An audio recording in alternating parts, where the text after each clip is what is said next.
С посевной справились, идет подготовка к кормозаготовке. С такими настроениями работают механизаторы хозяйства в Межадаре Сысольского района. По словам руководителя сельхозпредприятия, с весенне-полевыми работами в этом году задержались дней на 10. Но основные угодья были подготовлены еще с осени, да и зимы не подвели. А потому больших тревог за урожай кормовых здесь нет. Ставку в этом хозяйстве делают на усиленную работу с землей. Она, в свою очередь, отвечает дружными зелеными всходами и на выходе качественными кормами.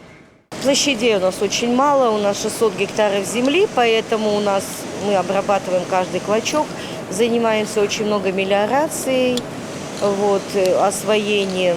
У нас здесь в Межадаре очень много торфяников. Торфяник – это, земледельцы знают, очень капризная такая земля. Когда жарко, она сохнет, когда дождь, не тонешь. То есть, Коми республика – это зона рискованного земледелия.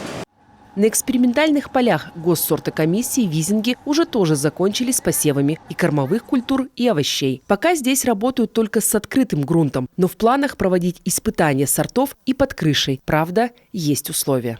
Мы сейчас хотим возобновить данные испытания, но нам требуются определенные площади, и они должны быть не просто теплицей, они должны быть оранжереей, то есть должно быть еще подогрев.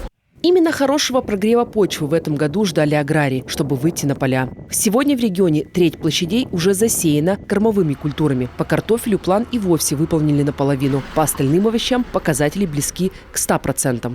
Сотрудники министерства выезжали на поля, где была посеяна капуста. Это город Сыктывкар.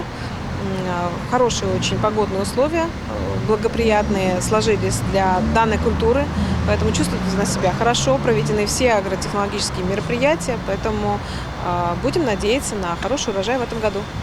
В региональном Минсельхозе уточнили, что объемы посевных площадей не сократились по сравнению с прошлым годом. Многие хозяйства рискнули и посеяли новые для себя сорта однолетних трав. Кормозаготовительная же кампания в Коми массово начнется после 20 июня. Пока прогнозы синоптиков наших аграриев радуют. Виктория Палкина, Алексей Паршуков, Дмитрий Ведерников, телеканал Юрган.